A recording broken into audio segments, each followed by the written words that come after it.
Buenas noches, mi nombre es Karen Echavarría bueno, estoy aquí presentando la solución de la actividad 1 propuesta por el docente Hugo Alexander Baldwin para base de datos.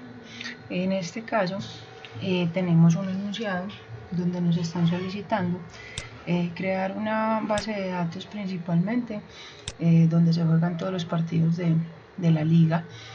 Nos dan unas condiciones donde nos empiezan a anunciar todo el tema de los jugadores, cuáles son los valores del campo que va a tener. Entonces rápidamente les sustento.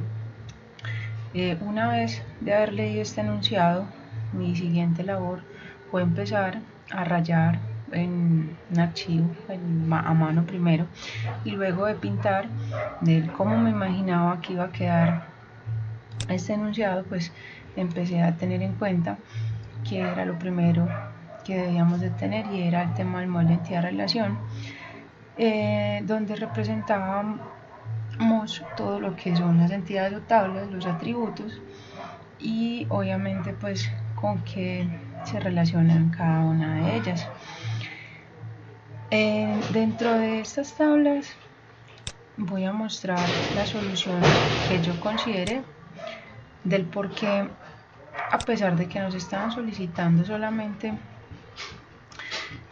puntualmente unas tablas como jugador, equipo, había otra que era presidente, partidos, me adicioné dos más, las quise separar, que fueron de árbitros y goles.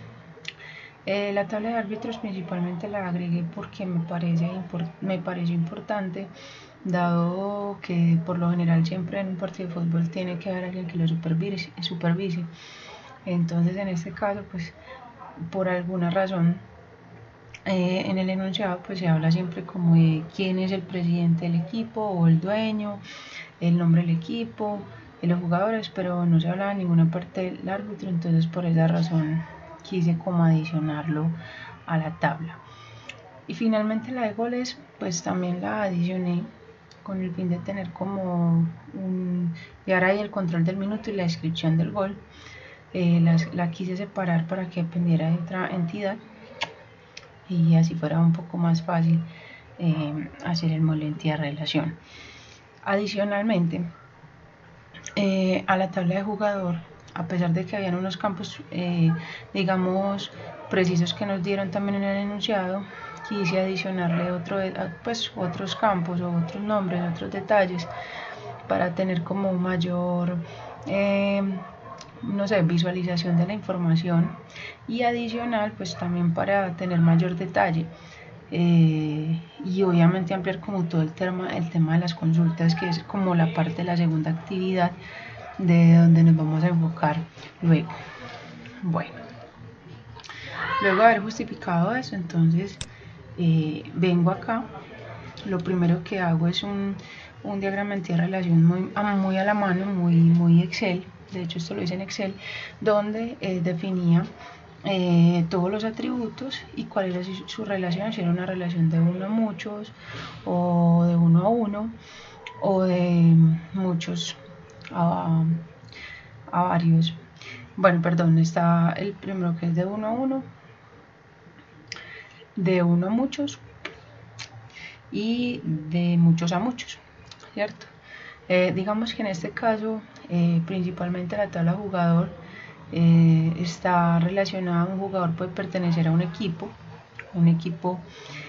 pues tiene un presidente, entonces por eso su relación es de uno a uno, pero un jugador pues siempre tiene que pertenecer a un equipo y por ende se le asigna un código de jugador, también se le asigna un código de equipo para poder identificarlo mucho más fácil. Un jugador también puede participar en partidos, y por eso esta relación también es de uno a uno. Los partidos pueden tener un supervisor que es un árbitro, y por eso también esta relación es de uno a uno. Y pues un partido puede tener muchos goles, ¿cierto? Entonces una relación de uno a muchos. Principalmente luego de hacer este diagrama breve, así sencillo, sin ayuda de ningún UML o de un, digamos, ayuda como el de BMS, que en mi caso yo utilicé SQL Server 2014 para hacer esta actividad. Empiezo acá a explicar como lo que es el modelo relacional, ¿cierto? Desde la base de datos. Entonces, cuáles son las llaves primarias. Entonces aquí, por ejemplo, hago una claridad que es PK, o sea, describo la abreviación que es la primera llave primaria, la foreign key, y esta flechita que me indica que se relaciona con qué. Entonces acá está jugador, los nombres de los campos de jugador, su llave principal, cuál es su foránea, y lo mismo para equipo, para la tabla de presidentes, luego la tabla de partidos, luego la tabla de árbitros y finalmente la de goles.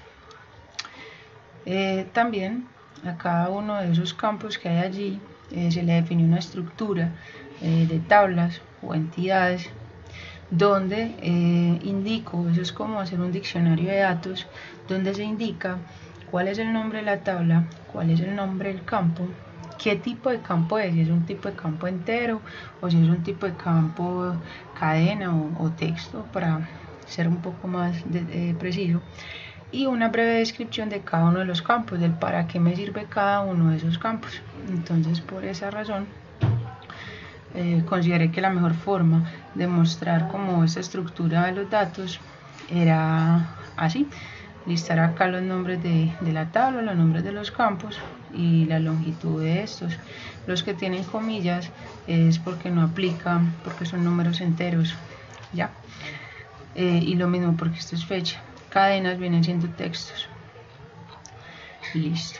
Entonces acá, luego de haber tenido esta estructura, vengo y dentro de mi SQL Server, que lo tengo acá, primero lo instalé, tuve en cuenta pues como todas las indicaciones para hacer la instalación, y me apoyé desde el crear una nueva base de datos, pues un diagrama nuevo, y desde acá empecé a construir mi tabla, cada una con los valores de campo que yo consideraba, y finalmente, una vez lo tuve construido, generé el script, lo cual me generó estas tablas, y cada una de estas tablas con sus respectivas llaves y sus llaves foráneas.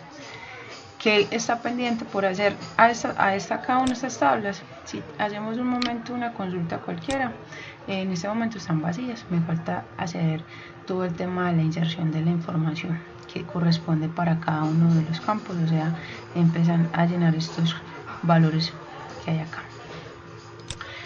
Y pues luego de tener eso, entonces ya por eso tomé aquí como el pantallazo, perdón, y traje acá como el nombre de la columna, el tipo de dato, y desde aquí mismo le definí si iba a permitirse valores nulos o no. Por lo general y en lo personal es preferible no tener valores nulos. Digamos que son dependiendo pues como caprichos que a veces uno como desarrollador tiene, más que todo cuando está trabajando en los datos. La idea es no permitir valores nulos a veces cuando son más que todo los registros únicos o cuando son códigos, para que digamos la calidad de los datos sea más óptima. Y finalmente pues a cada una de las tablas le generé el script de la creación de tablas, el tipo de los campos, que digamos es lo mismo que hay acá en tablas pintado en el diagrama, pero ya desde el script cómo se establece. Espero que esta justificación haya sido lo suficientemente completa. Quedo atenta a las observaciones, profesor, que usted desee realizar. Una feliz noche.